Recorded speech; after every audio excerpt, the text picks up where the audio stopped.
नमस्कार दोस्तों, आपका स्टडी पॉइंट यूट्यूब चैनल में आपका स्वागत है। हम आज झुंझुनू ज़िले के बारे में बात करेंगे। तो झुंझुनू ज़िले में 7-8 तहसीलें हैं, पंचायत समितियाँ भी 8 है। ये जयपुर संभाग में आता है। झुंझुनू ज़िले की स्थापना झुंझार सिंह नेहरा के नाम पर 1730 में बसाया गया था। इसका संस्थापक मोहम्मद खां को माना जाता है। यहाँ पे काम खैनी वंश के मुसलमानों का शासन रहा है। काम खैनी वंश के मुसलमानों का शासन रहा है। झुंझुनू जिला शेखावाटी का सिरमौर। झुंझुनू जिले के उपनाम शेखावाटी का सिरमौर, इसे शेखावाटी का सिरमौर भी कहा जाता है। और हवेलियों व भित्ति चित्रों के लिए प्रसिद्ध है। झुंझुनू जिला है वो हवेलियों व भित्ति चित्रों के लिए प्रसिद्ध है। यह फ्रेंको बुनो लिपि फ्रेस्को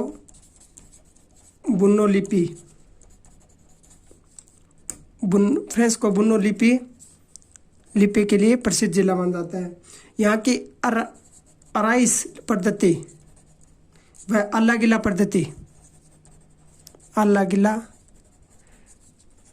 पद्धति के लिए भी यह जिला प्रसिद्ध माना जाता है। इसे तांबा जिला भी कहा जाता है। तांबा जिला भी कहा जाता है।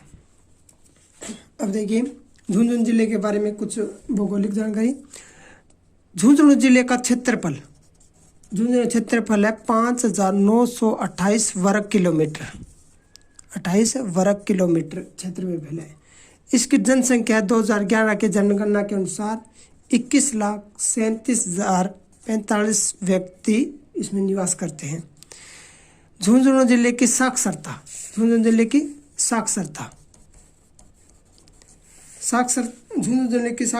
74.1% और इसकी पुरुष साक्षरता है 87.88%। पुरुष साक्षरता में ये राजस्थान का प्रथम जिला माना जाता है। पुरुष साक्षरता में राजस्थान का प्रथम जिला माना जाता है। लिंगानुपात, झुंझुनू जिले का लिंगानुपात है 950। जनघनत्व झुंझुनू जिले का जनघनत्व 361 व्यक्ति प्रति किलोमीटर रहते हैं। अब झुंझुनू जिले के बारे में कुछ महत्वपूर्ण तथ्य। ये शेखावाटी में आता है। शेखावाटी में 3 जिले आते हैं, चूरू, सीकर और झुंझुनू। हरियाणा की सीमा पर क्षेत्रफल में सबसे छोटा जिला झुंझुनू है। हरियाणा की सीमा के लगते हुए सबसे छोटा जिला झुंझुनू जिला ये है। सुनारी सभ्यता तांबा गलानी की भट्टियां मिली है। सुनारी सभ्यता से तांबा गलानी की भट्टियां मिली है। रानी सती का मंदिर। रानी सती का वास्तविक नाम नारायणी देवी था, जो अग्रवाल जाति की रहने वाली थी। तो रानी सती जी के बारे में कुछ जानकारी देखिए। ये अग्रवाल समाज की कुलदेवी मानी जाती है। इसका मूल नाम नारायणी देवी था। इनके पति का नाम नारायणी देवी के पति का नाम तनधनदास था। ये तनधनदास, ये नारायणी देवी ये तनधनदास है। ये हिसार के नवाब से लड़ते हुए वीरगति को प्राप्त हो गए थे। सन 1652 में रानी सती भी अपने पति तनधन के दास सती हो गई थी। सन 1652 में रानी देवी भी सती हो गई। विश्व का सबसे बड़ा सत्य मंदिर माना जाता है। झुंझुनू में दूसरा सबसे बड़ा मंदिर खेमसी माता झुंझुनू में है। यह सबसे बड़ा सती माता का मंदिर माना जाता है। यहाँ पर प्रतिवर्ष भाद्रपद अमावस्या को रानी सती का विशाल मेला भरता है। लोहागढ़जी या लोहागढ़जी उदयपुरवाटी में स्थित है। लोहागढ़जी का अर्थ है वह स्थान जहाँ लोहा गल जाए। पुराणों के अनुसार महाभारत के युद्ध के बाद श्री कृष्ण की सलाह पर पाप मुक्ति के लिए पांडवों ने यहाँ सूर्य कुंड में स्नान किया तथा अपने हथियार किया तथा उनके हथियार यहाँ गल गए। भगवान परशुराम ने भी यहाँ पर यज्ञ किया और स्नान किया। यहाँ पर सूर्य कुंड व सूर्य मंदिर आस्था का प्रतीक है। लोहागलजी यह शंकरवाकर घाटी में मालखेत में स्थित है, मालखेत पर्वत पर स्थित है। लोहागलजी ये है वो मालखेत पर्वत पर स्थित है। इसकी 24 कोसों की परिक्रमा प्रसिद्ध है। यहाँ पर मेला भाद्रपद, लोहागलजी में मेला भाद्रपद कृष्ण नवमी से अमावस्या तक भाद्रपद अमावस्या तक मेला बढ़ता है। भाद्रपद अमावस्या तक मेला बढ़ता है। नवलगढ़ यहाँ का रूपनिवास पैलेस, 8 हवेली, गंगा माता मंदिर, रूपनिवास महल, चौखानी परिवार की हवेलियाँ आदि प्रसिद्ध है। नवलगढ़ में कुछ अन्य महत्वपूर्ण हवेलियाँ भी बनी हुई है। और नवलगढ़ को शेखावाटी की स्वर्ण नगरी भी कहा जाता है। स्वर्ण नगरी भी कहा जाता है। यहाँ पे पौधारों की हवेली, भगतों की हवेली, चौखानी हवेली, रूपनिवास हवेली और बघेरियों की हवेली भी बनी हुई है। झुंझुनू जिले में स्थित ढूंढलोद अभयारण्य गधों के लिए प्रसिद्ध है। ढूंढलोद अभयारण्य गधों के लिए प्रसिद्ध अभयारण्य है। शेखावाटी सर्किट पर्यटक विकास, सीकर और झुंझुनू में को शेखावाटी सर्किट कहा जाता है। शेखावाटी महोत्सव सीकर, झुंझुनू और चूरू यह फरवरी और मार्च के महीने में शेखावाटी महोत्सव मनाया जाता है। खेतड़ी यह भारत की ताम्र नगरी के नाम से जानी जाती है। यहाँ देश का एकमात्र ताम्र उत्पादन संस्थान Hindustan copper limited USA America की सहायता से स्थापित किया गया है। झुंझुनू जिले के बारे में कुछ अन्य महत्वपूर्ण तथ्य। एक न बिसाऊ नामक स्थान के झुंझुनू से भित्ति चित्रों के लिए यह भित्ति चित्रों व मूक रामलीला के लिए, रामलीला यानी कि बिना बोलने वाली रामलीला के लिए प्रसिद्ध है, के लिए प्रसिद्ध माना जाता है। झुंझुनू में संत कमरुद्दीन की दरगाह, संत कमरुद्दीन की दरगाह, संत रुहेल खां का मकबरा, भूत बावड़ी और मेहतनी की बावड़ी बनी हुई है।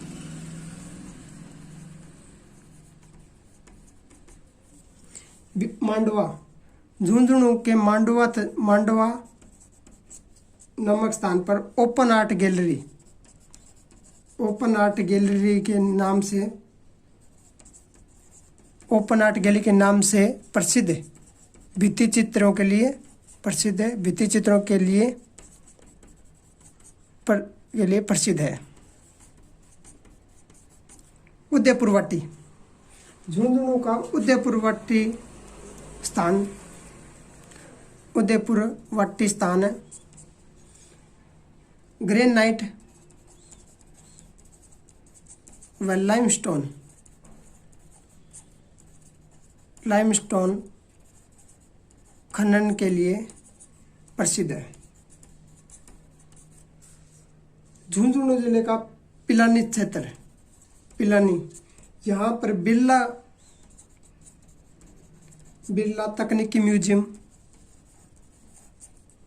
तकनीकी म्यूजियम स्थापित किया गया है, स्थापित किया गया है। चिड़ावा, चिड़ावा स्थान भित्ति चित्रों के लिए, भित्ति चित्र युक्त हवेलियों के लिए, भित्ति चित्र युक्त हवेलियों के लिए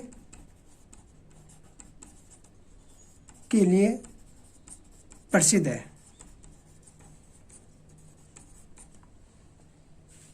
अब सीकर जिले के बारे में कुछ महत्वपूर्ण व्यक्तित्व है। महत्वपूर्ण व्यक्तित्व, नरोत्तम लाल जोशी, नरोत्तम लाल जोशी। नरोत्तम लाल जोशी प्रथम विधानसभा अध्यक्ष थे जो झुंझुनू जिले से निवासी थे। दूसरे नंबर पर आता है राज्य का प्रथम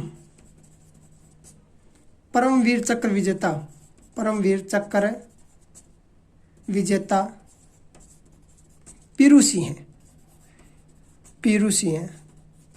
इन्हें 1948 में परमवीर चक्र मिला था। ये भी झुंझुनू जिले के रहने वाले थे।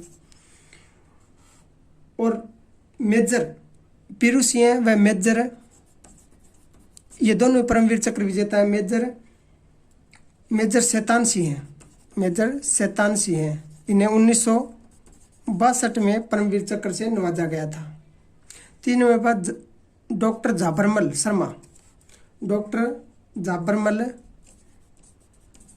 झाबरमल शर्मा, ये भी झुंझुनू जिले के रहने वाले थे।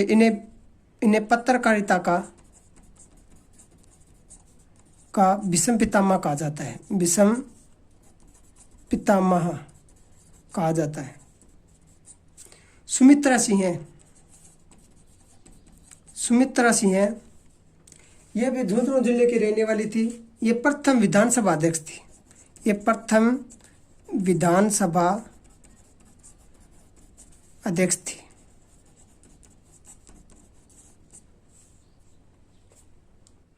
झुंझुनू जिले में नरहड़ पीर, नरहड़ के पीर,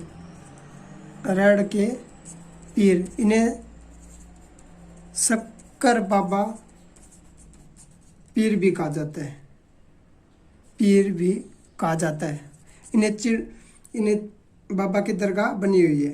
इनका लोकप्रिय नाम है नरहड़ के पीर। इनके लोकप्रियता के कारण शक्कर बाबा पीर था, इनकी लोकप्रियता के कारण इन्हें शक्कर बाबा नरहड़ के पीर कहा जाने लगा। नरहड़ के पीर ये शेख सलीम चिश्ती के शिष्य थे, सलीम चिश्ती के शिष्य थे। नरहड़ के पीर को बागड़ के धनी के नाम से जाना जाता है, बागड़ के धनी के नाम से भी जाना जाता है। यहाँ पर लगने वाला उर्स कृष्ण जन्माष्टमी को इनका उर्स लगता है, जन्माष्टमी को लगता है। और इनके उर्स को हिंदू मुस्लिम एकता का प्रतीक माना जाता है, एकता का प्रतीक भी माना जाता है। झुंझुनू जिले में ही कमरुद्दीन की दरगाह भी बनी है, कमरुद्दीन की दरगाह भी बनी हुई है। यहाँ पर यहाँ पे नवाब रुहेल खां का मकबरा भी बना हुआ है,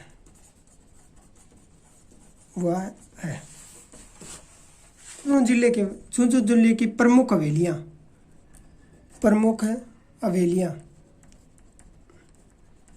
यहाँ पे बहुत सी हवेलियाँ बनी हुई हैं। उनमें से प्रमुख हवेलियाँ हैं मंगोलियों की हवेली, भगतों की हवेली, पोदारों की हवेली, लालधर की हवेली,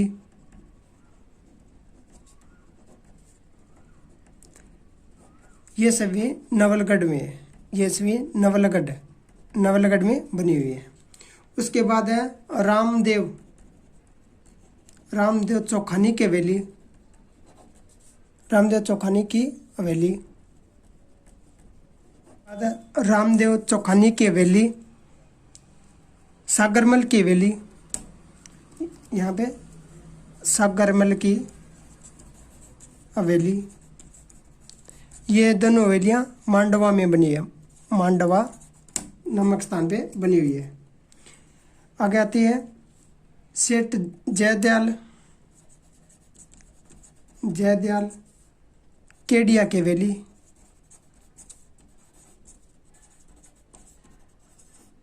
नाथूराम पोदार की हवेली, पोदार की हवेली, हीराराम बनारसी की हवेली,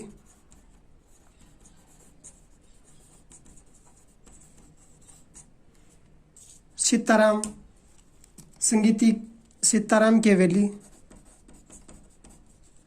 राम की हवेली, ये बिसाऊ में बनी हुई है, ये बिसाऊ में बनी हुई है। बिरला पिलानी में बिरला हवेली बनी हुई है, ये पिलानी में बनी हुई है, पिलानी में। ये प्रमुख हवेलियाँ थी। देखिए दोस्तों, अब झुंझुनू जिले के में एक महत्वपूर्ण खेतड़ी महल बना हुआ है। खेतड़ी महल का निर्माण भोपाल सिंह ने 1760 में करवाया था। भोपाल सिंह ने इस महल का निर्माण ग्रीष्म काल में ऋतु में प्रवास विश्राम के लिए करवाया था। भोपाल सिंह ने 1760 में इस खेतड़ी महल का निर्माण करवाया था अपने ग्रीष्म काल में अपने विश्राम के लिए। यह 5 मंजिला बना हुआ है, 5 मंजिला बना हुआ महल है। यह श्री कृष्ण जी के मुकुट के समान बना हुआ महल है। यहाँ में इस महल को शेखावाटी का हवा महल, इस महल को शेखावाटी का हवा महल व राजस्थान का दूसरा हवा महल भी कहा जाता है। राजस्थान का प्रथम हवा महल तो जयपुर में है और दूसरा हवा महल इसको कहा जाता है। स्वामी विवेकानंद यहाँ पे आए थे, स्वामी विवेकानंद यहाँ पे आए थे और ये खेतड़ी के महाराजा ने स्वामी विवेकानंद नाम दिया था। स्वामी विवेकानंद को विवेकानंद नाम दिया था और यहाँ से विवेकानंद शिकागो धर्म सम्मेलन में भाग लेने के लिए चले गए थे। यह महल अपने खिड़कियों व झरोकों के लिए प्रसिद्ध है। यह महल अपने खिड़कियों व झरोकों के लिए प्रसिद्ध माना जाता है। इस महल में लखनऊ की भूल भुलैया व जयपुर के हवा महल की झलक भी देखी जा सकती है। तो दोस्तों, आज के लिए इतना ही। थैंक यू, धन्यवाद।